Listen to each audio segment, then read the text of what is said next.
Jill, if you could take our roll, please. Mr. Rosensdale? Here. Ms. Hendricks? Here. Mr. Unterman? Here. For the Director of Finance, Ms. Ortega? Chairperson Dillon, you have a quorum. Thank you. Alrighty, first item on our agenda is approval of our committee agenda and work plan. I'd entertain a motion. So moved.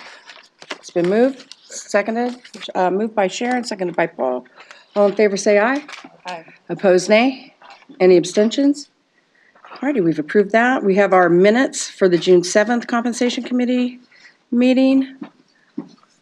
Entertain a motion to approve. So moved. Second. It's been moved and seconded, moved by Tom, seconded by Sharon. All in favor, say aye. Aye. Nay. Any abstentions? All right, that's been approved. Our first action item is our investment policy changes that impact compensation. Melissa, we'll go to you. How's All that? right. Well, good morning, everyone. So Good these morning. next two items, 3A and 3B, are merely introducing updates to the compensation policy and the administrative procedures, investment performance, incentive criteria, and benchmarks, and they are essentially conversations that occurred in the investment committee, and so they're transitioning into the compensation committee for adoption. I'll just summarize some of the updates for the committee. They include proposed updates to private equity, which it reflects the board's approval to move to a customized benchmark for the private equity asset class index that will be dynamically weighted based on a weighted blend of private equity, current holdings and strategies.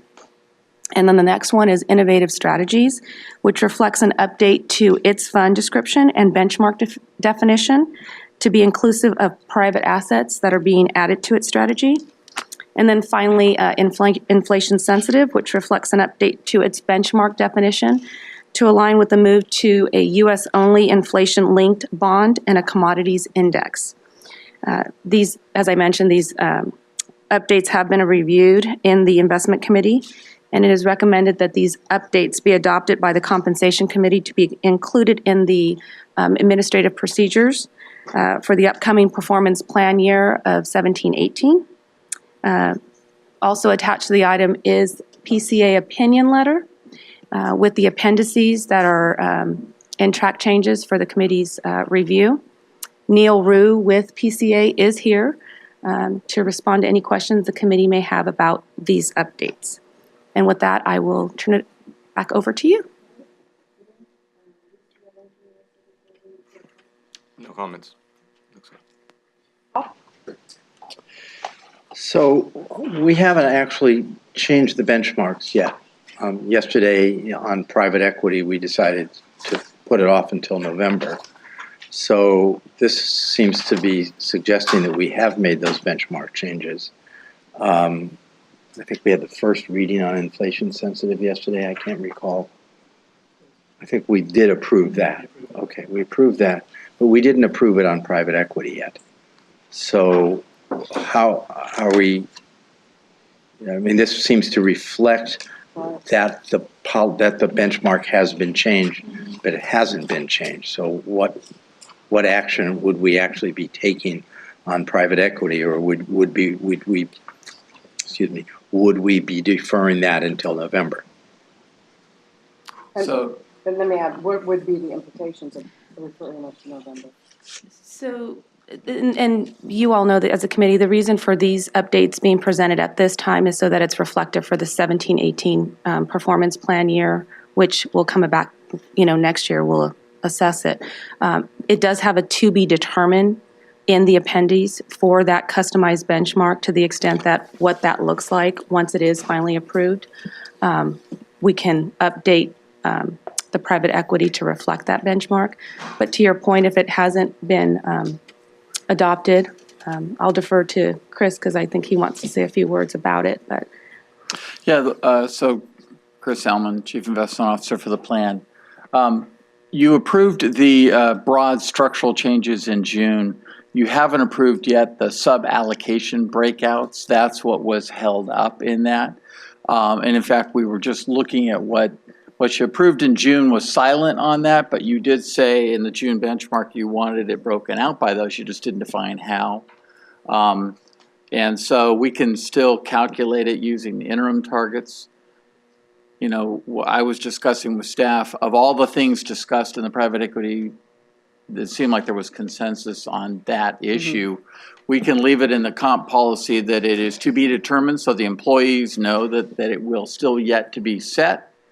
And then that way you could still technically, if you approve it in November, you can then use it in the incentive calculation.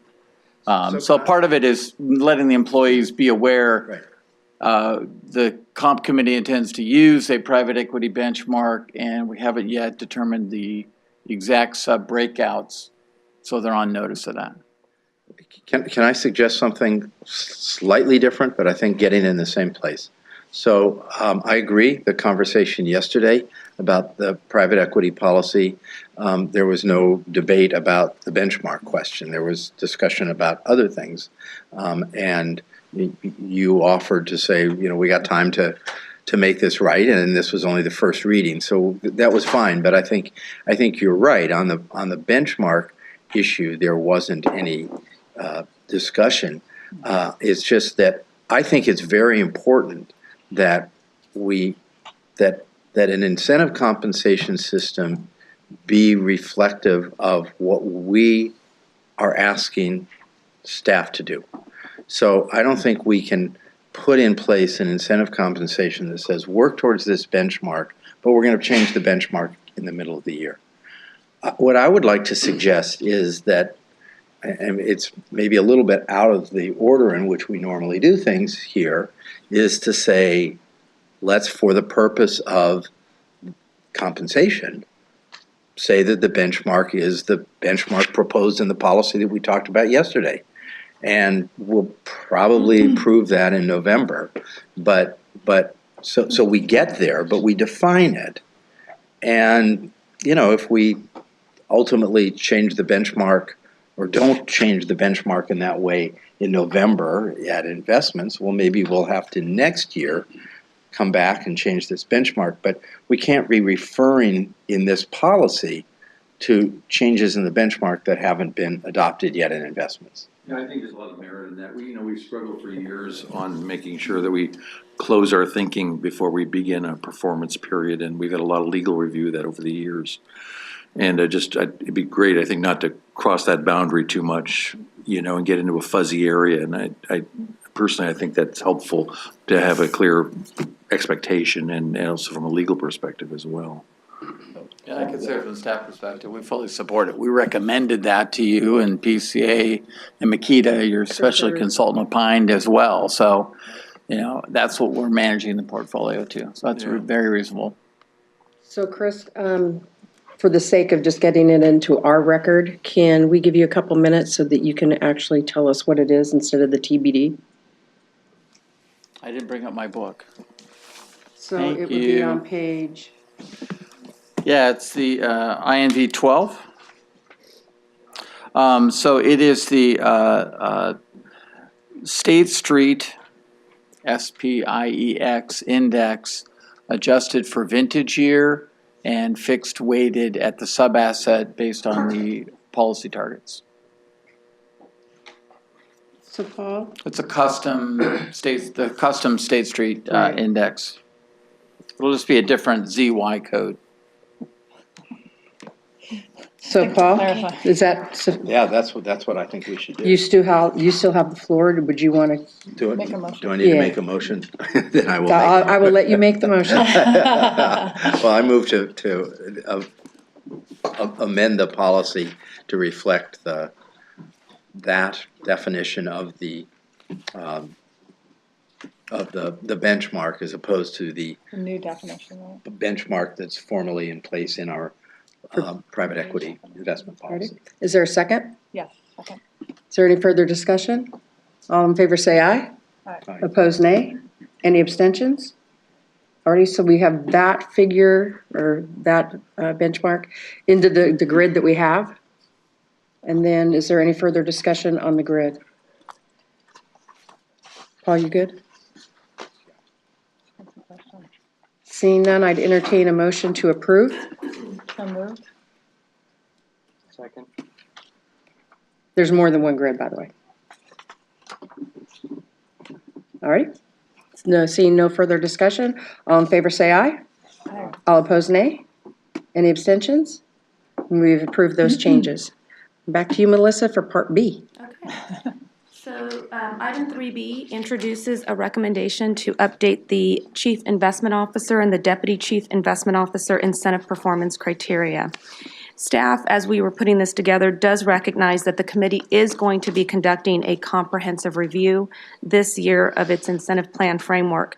And this proposal really serves as an interim solution to updating the CIO, DCIO incentive criteria pending any outcomes from that review. The proposal reflects the growth of the total portfolio over time to include 7 strategic classes and aligns the oversight of the CIO and the DCIO to the 7 directors' investment performance. A portion of the CIO and the deputy CIO's quantitative evaluation is based on the average of asset classes. For the CIO, the average reflects the 5 asset classes of global equity, corporate governance, fixed income, private equity, and real estate. And this average has been in place since 2006-07.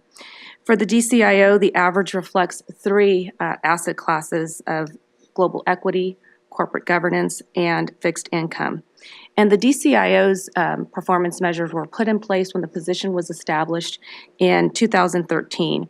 And at that time, the focus for the DCIO was really the internal management and public asset focus, with the intent always being to fold in the additional, at the time, 2 asset strategies or strategic strategies for the DCIO as well. We know that now we have 7 strategic classes. So the proposal is to update the average for both of these positions to reflect the 7 strategic classes. And we would ask that the updates be effective for the 2017-18 performance plan year. Again, PCA has reviewed the proposal, and Neil is here if the committee has any questions. So I will pass it back to you. All right, Tom? Yeah, this could be very philosophical or very mechanical. I'm not sure how you would take it, but I mean it mechanical. When you look at the average mechanism formula you've drafted here, it's an arithmetic average of the returns for the asset classes. Weighted average would seem to make a little bit more sense to me.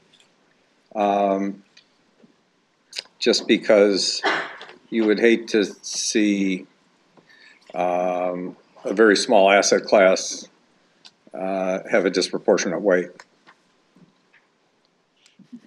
Chris? I'm back up. I had a big hand in drafting this. The weighted benchmark weighting is actually the total policy. Yeah. So you already have that as part of the incentive. The purpose of this component was to recognize that you want Michelle and I to produce alpha in every single asset class, irregardless of size. Because if you just look at the weighted one, you would really just spend most of your time and attention on the biggest asset classes. What we're averaging, Tom, is not the return of each of them, is we're averaging the alpha. In other words, how much of the asset class incentive did real estate get, did inflation sensitive get, did RMS get? And then so those are all just percentages of 100 and you average them. So the theory behind this part of the measure is that you're motivating Michelle and I to spend time with every asset class, irregardless of size, treat them all fairly equally. So try and get as much alpha as we can out of inflation sensitive, even though it's a tiny part of the portfolio. You're right that if inflation sensitive underperforms and global equity outperforms, they could cancel each other. But we're going to pick up that impact in the total fund calculation. Are you measuring alpha in percentage terms or dollar terms? You are measuring alpha in percentage terms of their respective targets. Okay. So the alpha, we're getting into details, but for those that remember, alpha is outperformance over the benchmark. For fixed income, that hurdle is very low because you don't want to take a lot of risk in fixed income. Private equity, it's very big. So it is the average of how, the percentage of how did they do to their alpha target. That's what I meant by the average is that global equity might have been 100%, fixed income 100%, somebody else 50, 50, 0, 0. We average all those together. And the idea is you're motivating us to try and get every single asset class to hit their alpha benchmark. And just to add one more, Chris, those are scaled, Yeah. right? They're not, it's not like 5% of global equity is going to dominate the 20 basis points in fixed income. They're all scaled on a point scale. And it's that, that point scale that's. Average? So we're taking an average.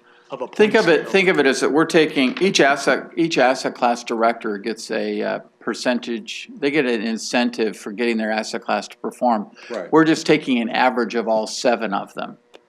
And so we're equally motivated to get all of them to hit their benchmark. Okay, yeah, if you're happy with it, Luis, did you want to weigh in? No, I've reviewed everything and I support it. Okay.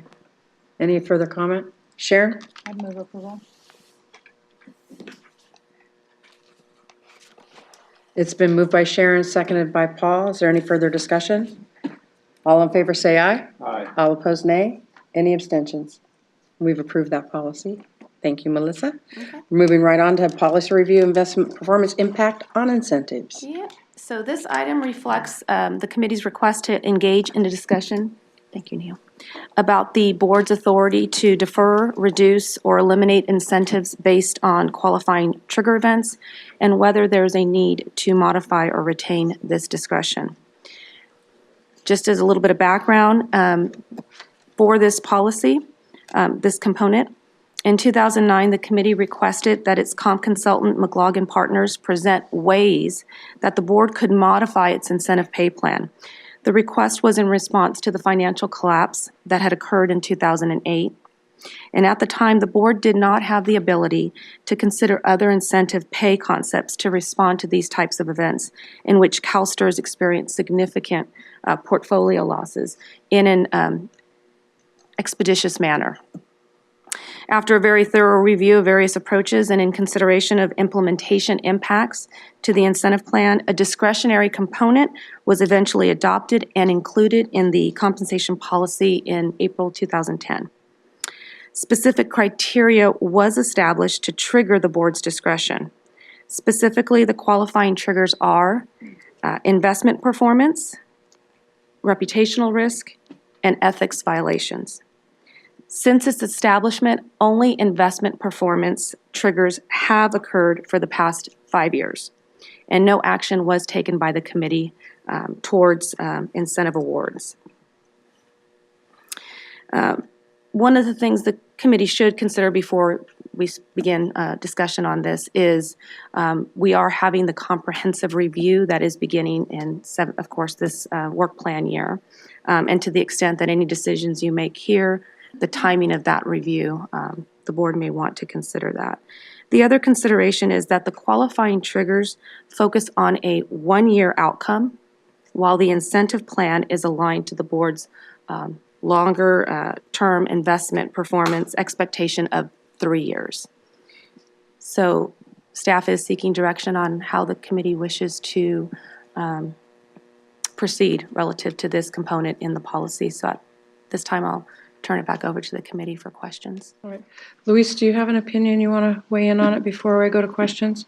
Well, it does actually tie into the presentation that's coming up around discretion in general, but as you'll hear me say in a moment, it's typical for a board to have the authority to have both the negative and the positive discretion.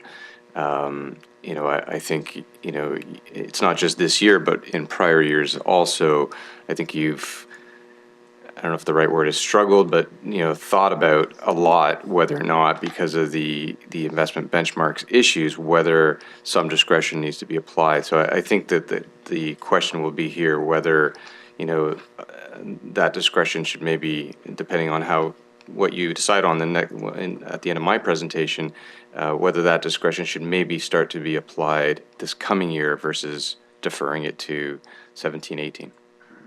All right. Irina? Yeah, I guess I want to talk vaguely about this issue because this is an issue that we've talked about generally in the closed session as part of the evaluation process. But I thought that when we kind of said we wanted to bring it back for discussion, it was because we had, after many years being away from the 08 situation, we would constantly start this conversation with a question about, what does this mean? What is a triggering event? What are we talking about? Has there been an issue? And that we wanted a more straightforward way of maybe getting at the issue of whether there was something to discuss. So I guess I'm a little concerned that we're going down a road of creating some mechanism when the mechanism was not the problem. It was the kind of introduction of the issue or the understanding that we had around the need to have the discussion. So I guess I would want to not take any action today, maybe make this part of the broader compensation discussion. And then maybe in thinking about how we have the conversation around performance, figure out a better way for the board to have that discussion. I feel like this is going down a road of creating another structure that will leave us in our actual evaluation process asking ourselves, what are we supposed to be talking about if there's been no triggering event? So. Yeah, and I think when we thought about, bringing it back for the board discussion is if the board has a trigger, but the board's never willing to pull the trigger, why would we have a trigger too? So, and I agree that speaking about discretion and this type of structure makes a lot of sense in the review coming forward, whether we want to continue something like this or not. Harry? So I concur with Ms. Ortega. I don't see any reason for us to take any action today. Did some reflection on some issues recently, yesterday in particular, and what came to me was, if it's not broke, why are we trying to fix it? So, I don't think we have a broken policy here. This is just one tool that we've had in the toolbox, which we haven't used. I think had it been in the toolbox in 2006, 2007, when 2008 and 9 did occur, we probably would have taken different action. This was created as a result of not having the ability to take action legally when we were in an awkward position where we had no alternative but to offer the incentives and honor the contracts that we'd entered into in the policies at a time when the portfolio lost 25% of the value.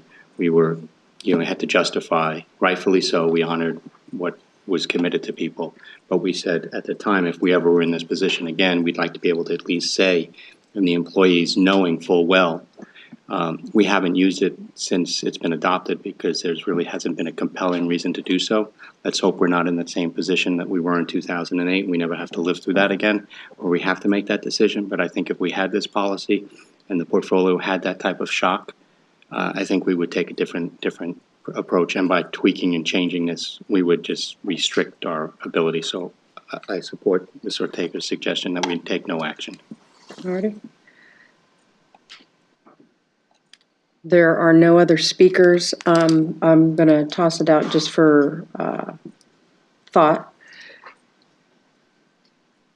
We could make a decision today about whether we want to waive the trigger for the year that we're going to be evaluating in September, or maybe when we get together in September and we have the actual conversation about whether we want to pull the trigger or not, we'll remember why we had the trigger.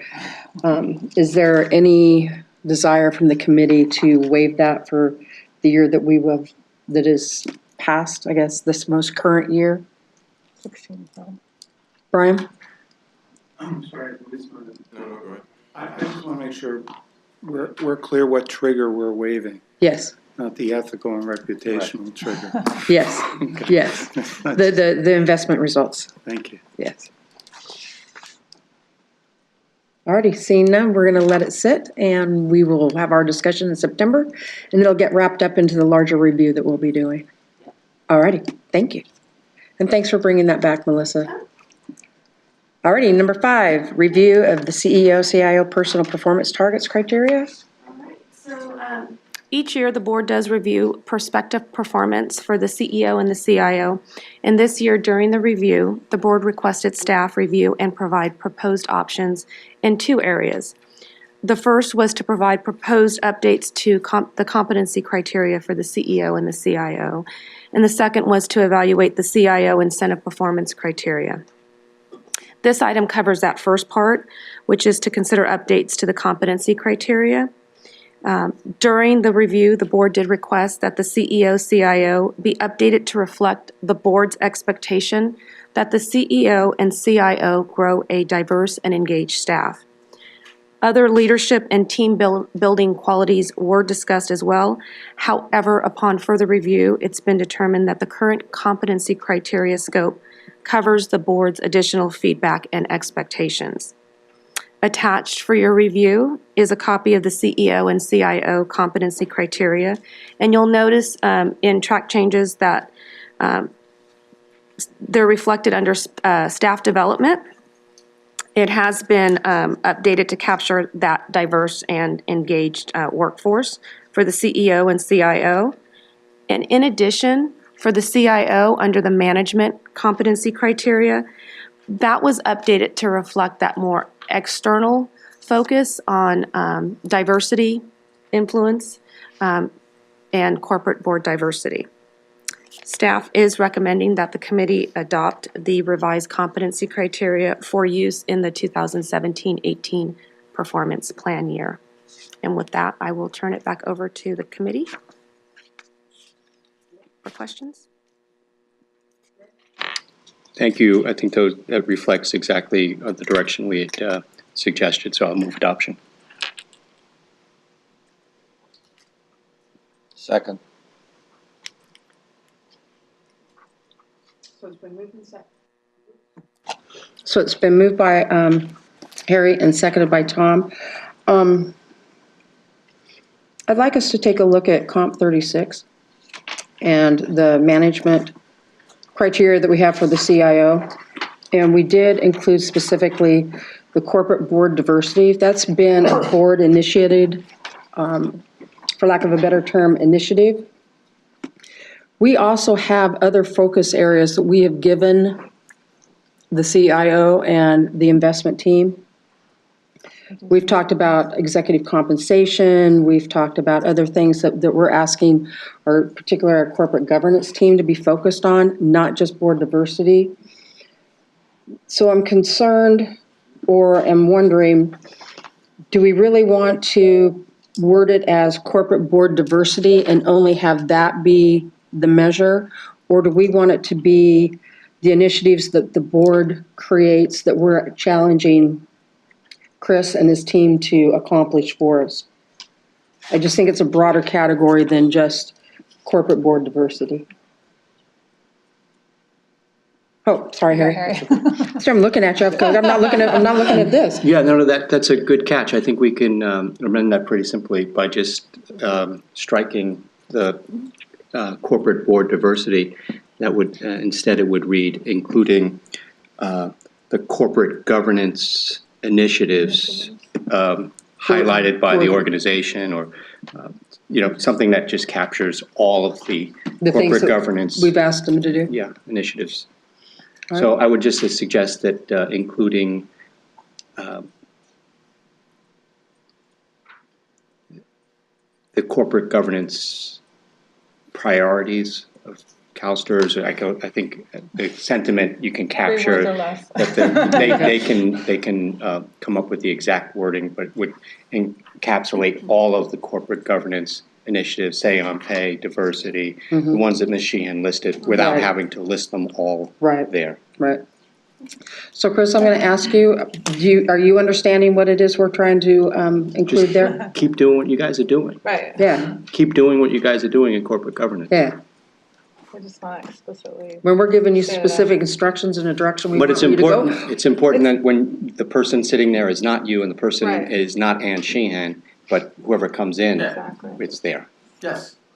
No, but I think it would help. The challenge is, like you saw from Ann, we're including methane emissions, the diversity in corporate boards is obviously a major one, but a lot of the ESG stuff.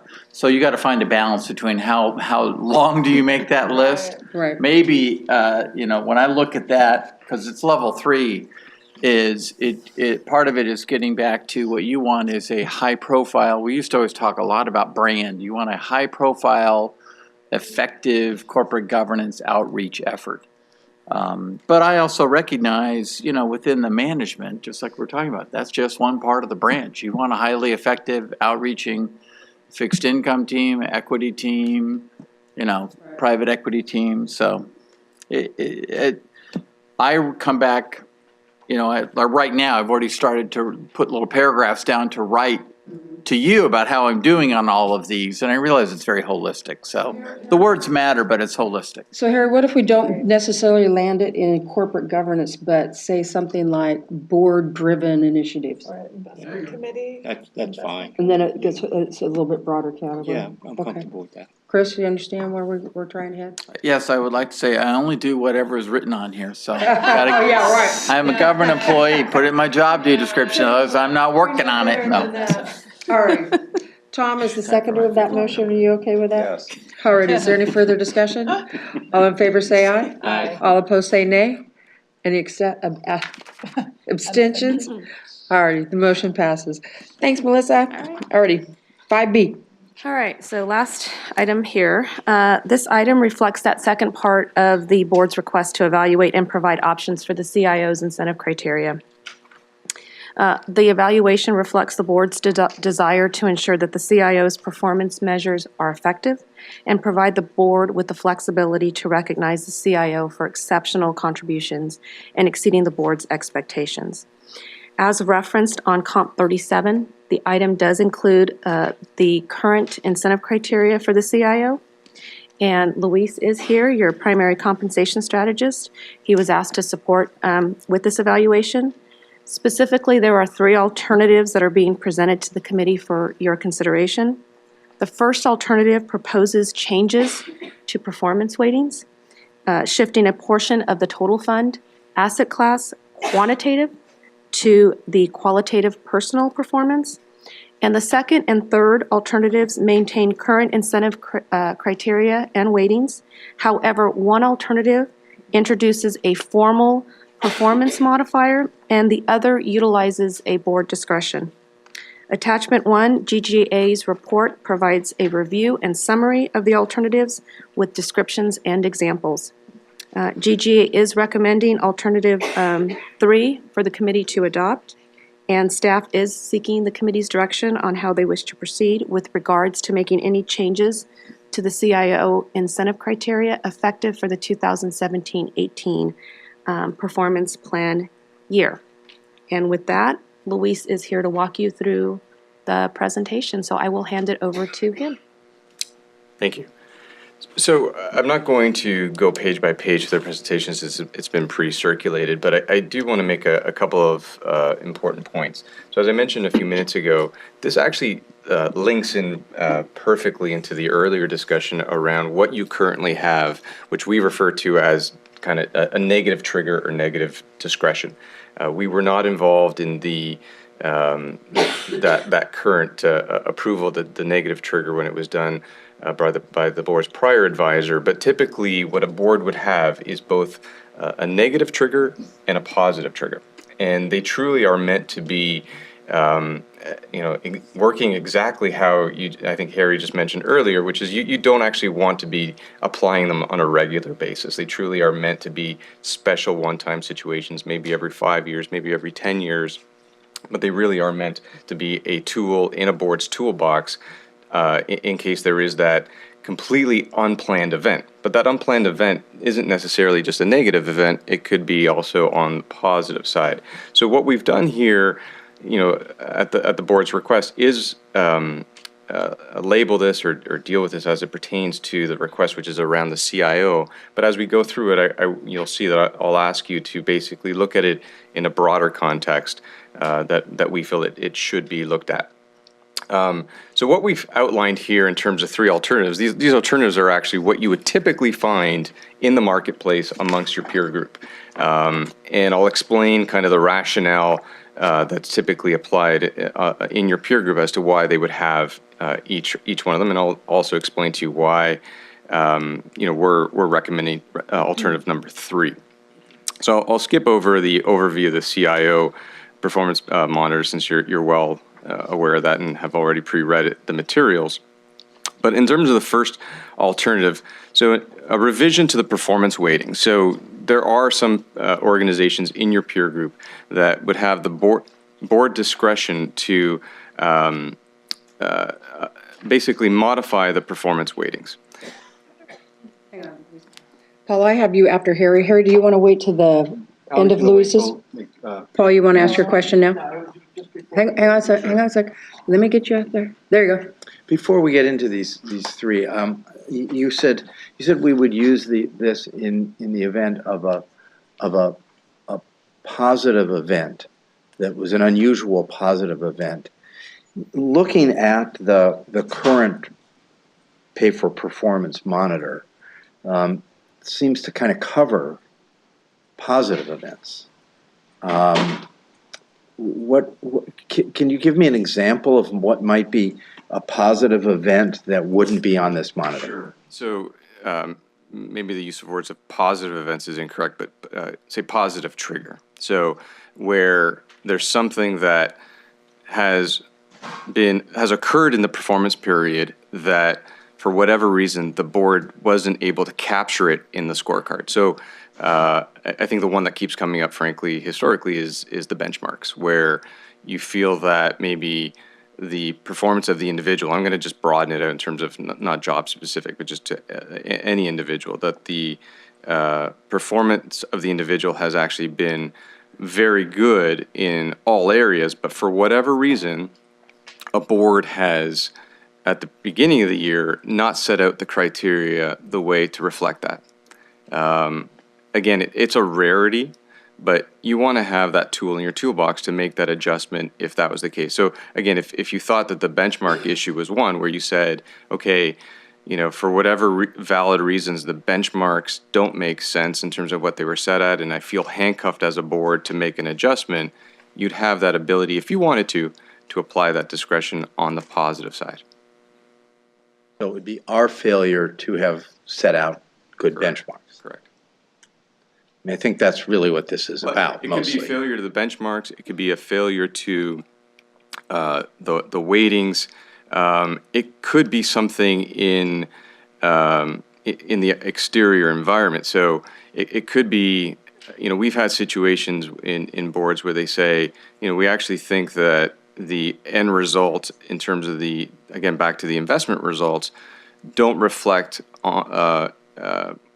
exactly what the true performance was of the individual. We want to make that adjustment. For, let's say, the example I usually draw back on is we had a lot of clients during 9/11 say, because of that event, we suffered X financial losses that we felt maybe were out of the control of our executive team, and they made minor adjustments to the bonuses in that case. Again, very rare circumstances. Let me ask you one more question then before we get into the three. Is this designed to only make adjustments under the cap of what the CIO's total incentive compensation can be, or does this allow us to go 25% above that?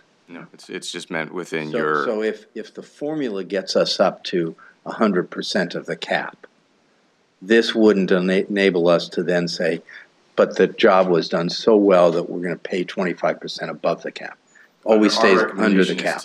Under our recommendation, it's to be within the existing cap. That was never clear to me. Right. Okay, thank you. Harry, did you want to follow up with any of that? No, I was going to wait till. Okay. All right, back to you, Luis. Thank you. So what some boards have under their, so actually before I go into the what I call the positive triggers, I just want to be very clear. So most boards would have a negative trigger. So again, the negative triggers, really are meant there to cover typically a true act that was out of everybody's control, but most of the time it's there to deal with impropriety. So, a misrepresentation or fraud, something that would typically justify for cause termination. So that's one side of the bucket. We're here to talk about the a positive discretionary adjustment. Again, these are meant to be adjustments that would happen, very irregularly. So there are some boards that would have a ability to revise their performance weightings. So, they might typically at the end of the year, they'll say, okay, we want to adjust, the weightings in terms of quantitative versus qualitative because we feel we kind of got it wrong at the beginning of the year. I'll just very quickly say we do not like this kind of a design. It basically does not allow a board to really take the process of setting scorecards seriously in terms of the measures, in terms of the weightings. It also, I think, sends the wrong message to staff that are asked to kind of follow the tool of the scorecard. And we also think that it could get a board into some legal issues around where you actually, there are some courts of law that would say that once you've presented a performance scorecard to an individual, that's simply changing a weighting for, that isn't seen in a way as being unique or out of scope, could cause some issues for you. So for those reasons, we really, although some organizations use that methodology, we certainly don't support it. So if you move on to alternative number 2, we were actually the first firm over 20 years ago to actually come up with a absolute performance modifier. And this actually came up in a situation with a pension fund where I always remember this day very clearly, where the chairman of the board stood up and said, I won't use the exact words because it's not nice to say, but why are we paying a bonus this year when absolute results are negative? And so what they had in their design was basically a significant overweighting on paying for relative performance. And they had a situation where they had top decile performance in terms of relative to performance. And I love saying this because this is exactly what the chairman said. He goes, why are we paying to be the best of a worst bunch, right? So thankfully, we did not design that plan that they had in place historically. But what we did was we came up, we retweaked the plan. But to meet the needs of the board in that situation, we came up with what we refer to as an absolute performance modifier in that case. But in this case, we're calling it a performance modifier that basically allows you to, take the scorecard seriously, look at the weightings, look at the measures, et cetera, and then at the end of the year say, should we apply some discretion on a performance modifier? The difference between alternative number 2 and alternative number 3 is alternative number 2, it really gets embedded on an annual basis. So in our view, it really doesn't become discretionary or what you're asking for around special adjustments. In our view, special is something that should happen not regularly, not annually. It maybe once every 7 to 10 years or 5 years. And so for that reason, we're not recommending this. This would be a more of a permanent change to the annual process.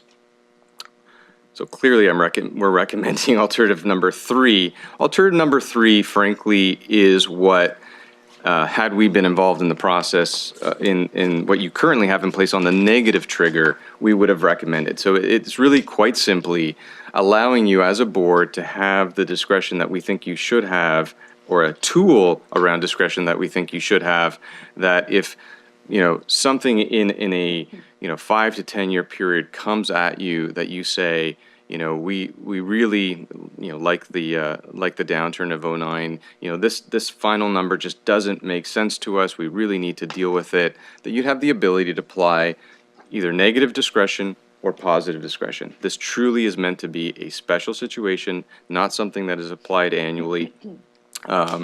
And also, this is more the type of the design that you would most commonly see in your peer group. We have, in our view, we've made this more kind of to be less on the high side. So your peer down the street has the ability to actually go much higher. We're not recommending that. Again, we think if that you're actually getting, I think this is the point that was raised earlier by Ms. Ortega, is if the framework actually is done right and working, that you really shouldn't need 100% upside or downside discretion to make an adjustment. So, but, get the framework right, follow the process right. But if for whatever reason you truly are in a situation that you need to apply negative or positive discretion, this would give you that authority and discretion to do so. Right. Harry? Yeah, so I think I understand it. I think it reflects what we asked the staff to come back with, option 3.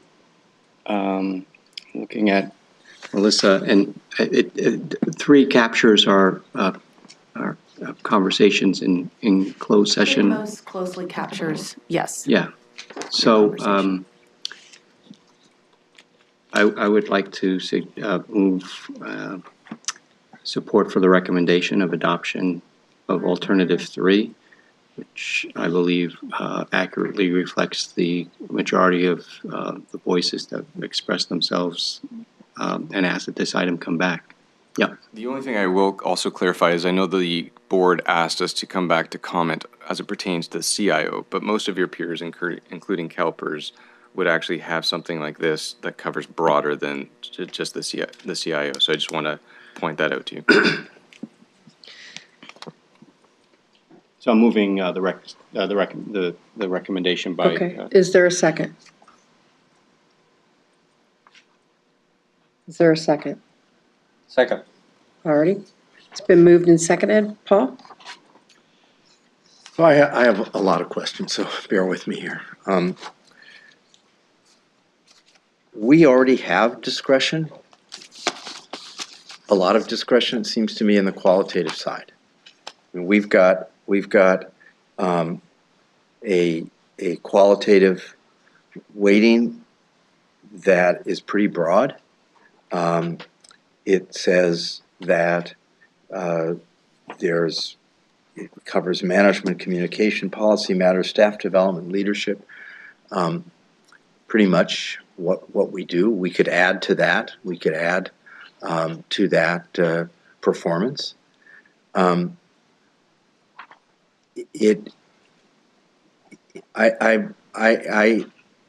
not sure I understand why you think that constrains why changing the weightings, as would be proposal number 1, alternative number 1, wouldn't give us the ability to have the discretion to address things and just say that the weighting gives more weight to discretion and less to performance. It's a good, fair question. So what you have today is prospective discretion, right? So at the beginning of the performance period, you have the ability to change the weightings or change the performance measures. What you don't have today, just like under the negative trigger, you don't have retrospective discretion. So at the end of the year, you don't have the ability to change the weightings and the measures. Right, but so we say we make more of the decision discretionary. Within the discretionary bucket, we can pretty much just decide how we want to apply that very broad set of standards that are under the qualitative assessments. So, I mean, I would take away the 5%, 5%, 5% and just say, if we wanted to go in that direction, to say it's 50% discretionary, 50% based on performance. And within discretionary, we're looking for the CIO to do this variety of things. And then that gives us a tremendous amount of discretion. But what it does do, and I think this is what's important, is it says, here's what we want you to do. We're your managers. You report to us. Here's what we want you to do during the year, and we will judge you on that. Because if we don't have that connection, we don't have an incentive. There's no incentive. The incentive is that you do what we want you to do, and then you get paid. So if we don't define up front what we want somebody to do, it's an ineffective incentive compensation plan. Totally agree. And so again, we're not suggesting that you change the serious and detailed approach that this board takes at the beginning of the year to set its measures. And again, this isn't just about the qualitative portion. This is to give you, I'm going to use a different word than discretion, because I feel discretion's being seen as synonymous with qualitative component of the scorecard, which is not what we're trying to get across here. We're trying to get across in terms of a negative or positive special adjustment that is unique, is irregular, is not meant to be part of. Why do you say that? I don't understand what in this policy would make it something that we wouldn't just do every year.